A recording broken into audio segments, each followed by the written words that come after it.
Oke. Zwei der Sänger, Mhm. drei der Roman, vier Mhm. das Bild, fünf die Oper. Good. Iya ya. Ja, oke, Nummer eins. Erik Ranger arbeitet heute als Synchronsprecher. Mhm. Zwei, der Roman Die unendliche Geschichte von Michael Ende ist ein bekanntes Kinderbuch. Mhm. Drei, in die Kunsthalle Hamburg kommen jedes Jahr circa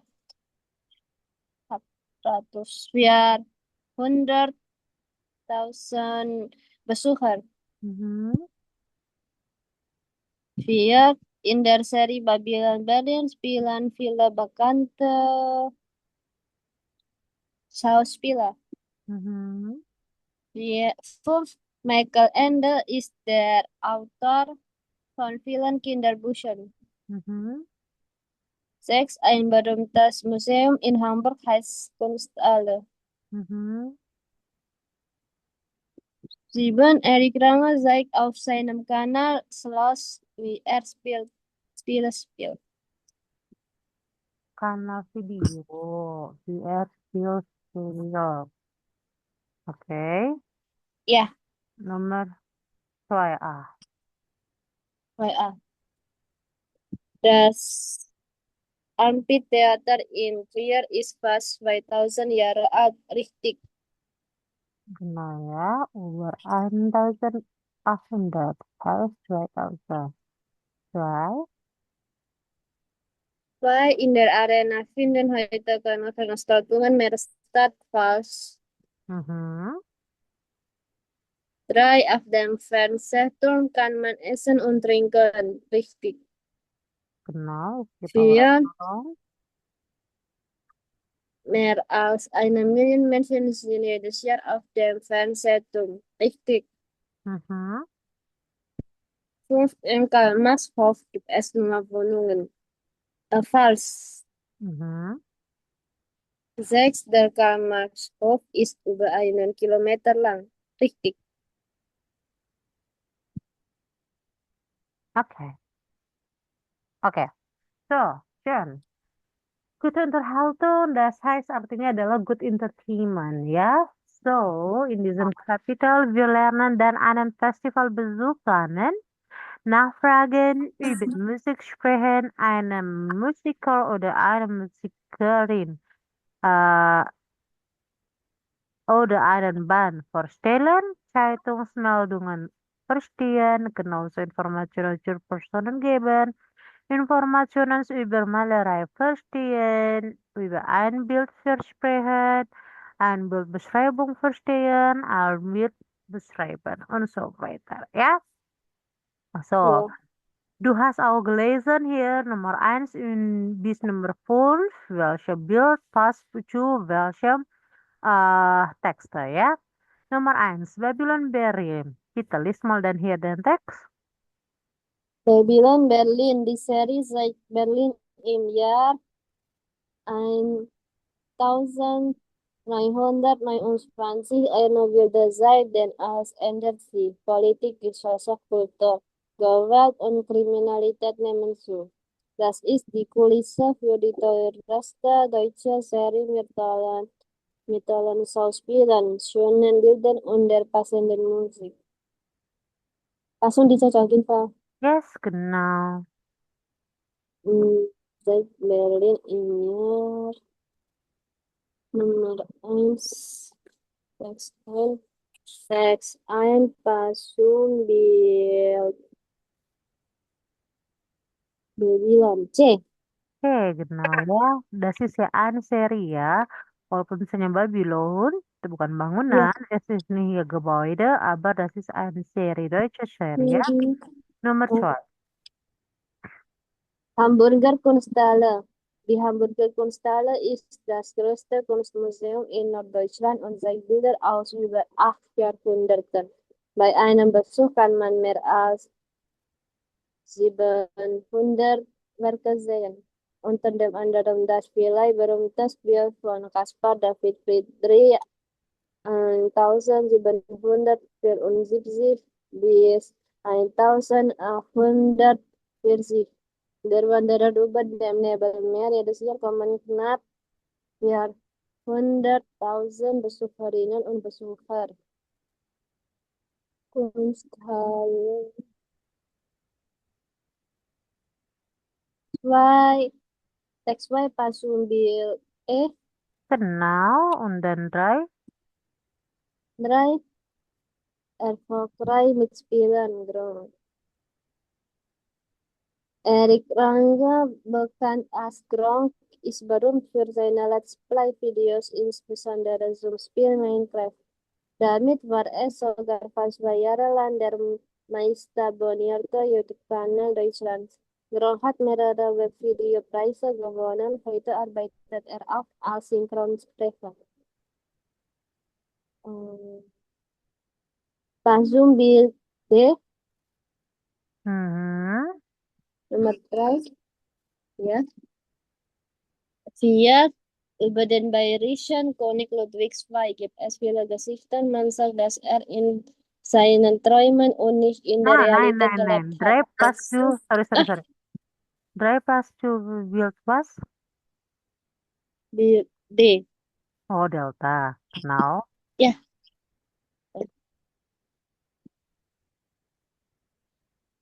dazu passt auch das Schloss Neuschwanstein. Für viele das bekannteste Gebäude in Deutschland. König Ludwig II hat in seinem Schloss gebaut ab 1869 in der Nähe von Füssen in Bayern nur 172 Tage gelebt. Heute besuchen jährlich über 1,5 Millionen Touristen das Märchenlos. Text 4, Pasumbild A. Mhm, genau. 5.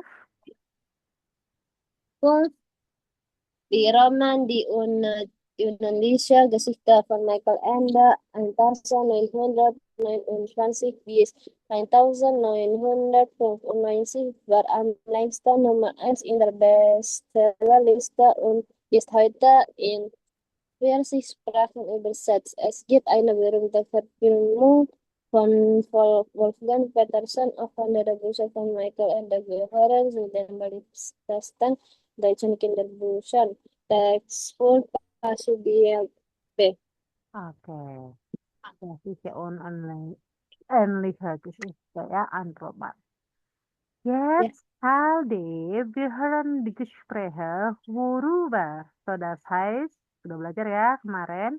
Worüber sprechen die Leute? About what? Talking the people. Was sagen sie? Notieren Sie dann hier die Informationen, ya. Oke, mal dann hier das Gespräch. Moment.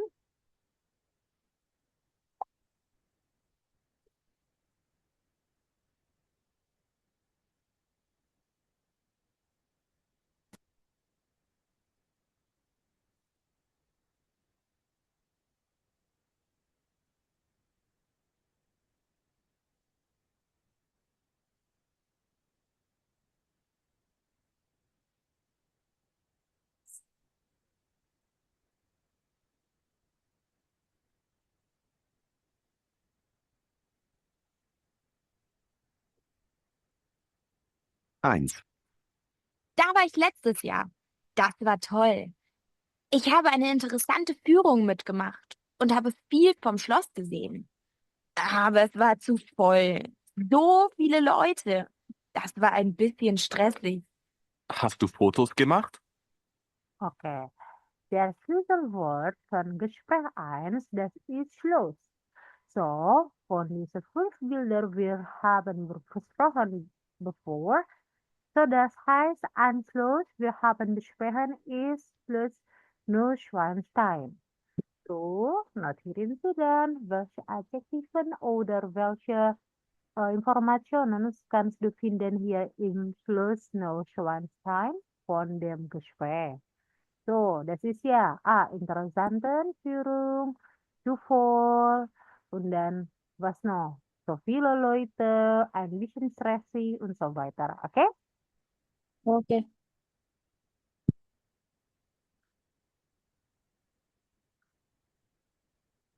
1, Da war ich letztes Jahr. Das war toll.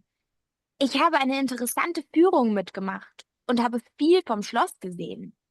Aber es war zu voll. So viele Leute. Das war ein bisschen stressig. hast du Fotos gemacht? 2, Manchmal schaue ich mir ja gern die Videos an, aber eigentlich spiele ich lieber selbst. Ja, aber ich finde es immer ziemlich lustig. Manchmal braucht er so lang, wenn er etwas finden möchte. 3, Weißt du, was Anna gerade liest? Die unendliche Geschichte. Das habe ich als Kind auch so gern gelesen. Diese Fantasiewelt war so toll. Ich habe auch das Buch gelesen und den Film gesehen. Mir hat beides super gefallen. 4, wollen wir am Wochenende mal wieder ins Museum gehen? Ich war schon lange nicht mehr in der Kunsthalle.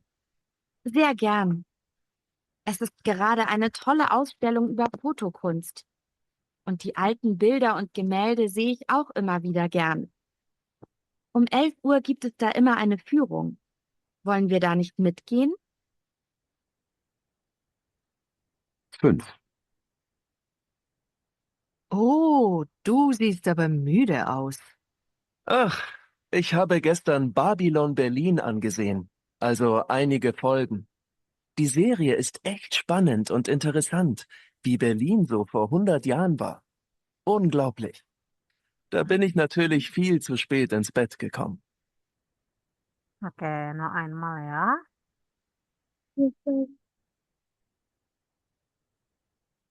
1, Da war ich letztes Jahr. Das war toll. Ich habe eine interessante Führung mitgemacht und habe viel vom Schloss gesehen. Aber es war zu voll. So viele Leute. Das war ein bisschen stressig. hast du Fotos gemacht?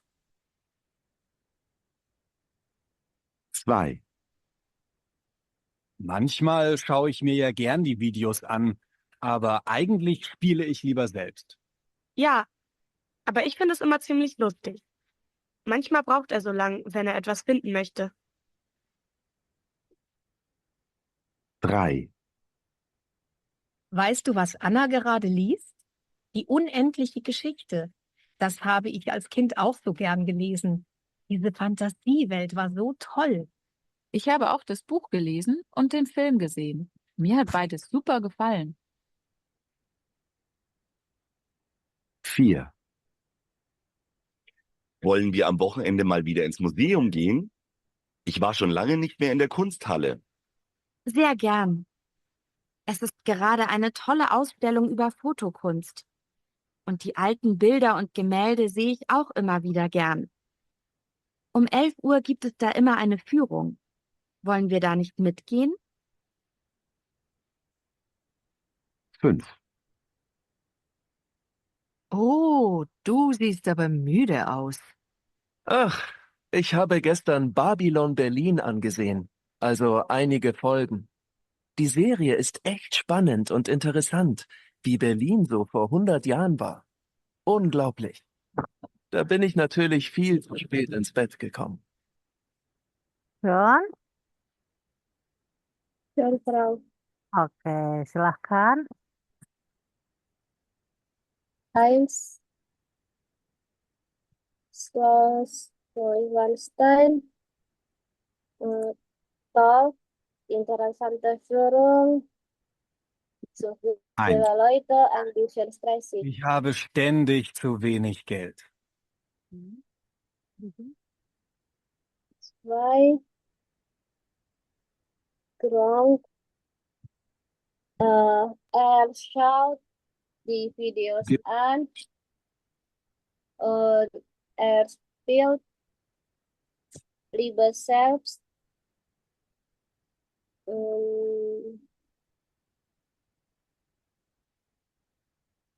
Lustig. Dia Kunsthalle. Gerade tolle Ausstellung Hmm,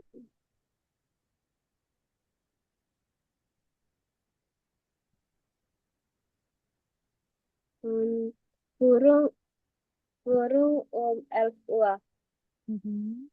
Kunst, Babylon Berlin, uh, Ersid Ersid Muda, und entspannt und interessant, kaum zu spät ins Bett. Okay, Schanfrau. Noch einmal. Hören wir dann den Übungspflege Nummer Ja. 4. Wir haben gelesen, die Theater Berliner Sensation in Karl Marx. Und wir haben dann die Meinungen was ist das, ja? Was sagt die Personen über diese Ausstellungen? Bitte zeigen Sie an, ja? Okay? Okay, Frau.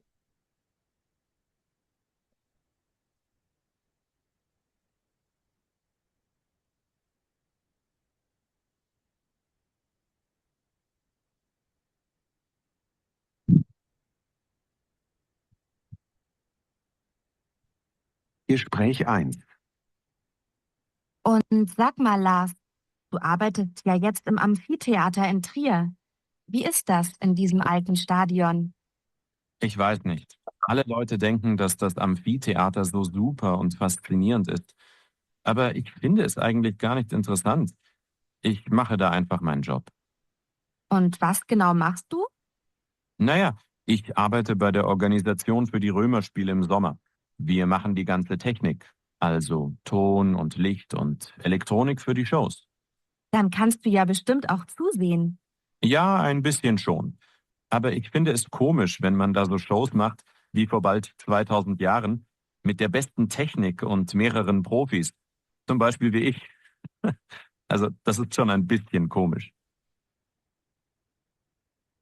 Gespräch 2. Wir haben ja so viel gesehen in Berlin. Warst du auch auf dem Fernsehturm, Tina? Na klar, das gehört doch zu Berlin. Und wie war's? Naja, zuerst musste ich lange warten, weil ich das Ticket nicht online gekauft habe. Aber es ist toll. Man sieht die ganze Stadt von oben und Berlin ist doch sehr groß. Das ist bestimmt toll. Hast du denn auch die Spree gesehen? Klar, man konnte alles miterfahren. Den Fluss, die Museumsinsel, die Parks. Berlin ist wirklich eine grüne Stadt. Und jedes Viertel in Berlin ist irgendwie anders. Das Stadtbild ist irgendwie bunt. Oben vom Turm aus konnte man das auch gut erkennen. Manche Viertel interessieren mich gar nicht, aber andere sind wieder total spannend. Und warst du lange auf dem Turm? Ja, ich war mit 2 Freundinnen dort und wir haben im Restaurant auf dem Turm gegessen. Das Essen war richtig gut, aber es war schon sehr teuer. Deshalb würde ich das nicht nochmal machen. Ich glaube, man sollte sich einfach alles von oben in Ruhe anschauen und dann lieber in ein günstigeres Lokal unten am Alexanderplatz gehen. Das ist ein guter Tipp. Ich fahre ja auch bald nach Berlin. Dann mache ich das so. Gespräch 3. Sag mal, Karim, du hast doch in Wien studiert. Wie ist es denn da so? Also, ich mag die Stadt. Die vielen alten Gebäude, die gemütlichen Kaffeehäuser und die Menschen aus der ganzen Welt. Das ist eine tolle Mischung. Ich komme ja aus einer Kleinstadt und bei uns ist es auch ganz hübsch, aber man kann das gar nicht mit Wien vergleichen. Hier hat man tolle Möglichkeiten und kann immer was unternehmen. Ja, mir hat es da auch echt gut gefallen. Ich war da mal ein Wochenende und das war echt super. Das glaube ich. Und Touristen gibt es da immer viele. Und wo hast du gewohnt? Vielleicht hast du schon mal davon gehört, im Karl-Marx-Hof. Das ist das längste Wohngebäude der Welt. Meine Oma wohnt da nämlich und dann konnte ich für ein Semester bei ihr wohnen.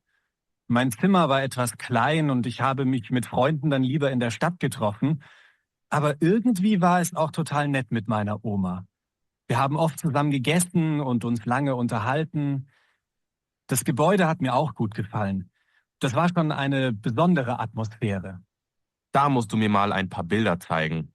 Das längste Wohngebäude klingt spannend. War das denn zentral oder schon?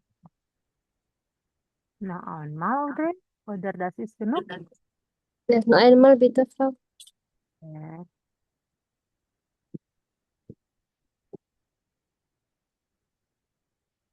Gespräch 1. Und sag mal, Lars, du arbeitest ja jetzt im Amphitheater in Trier.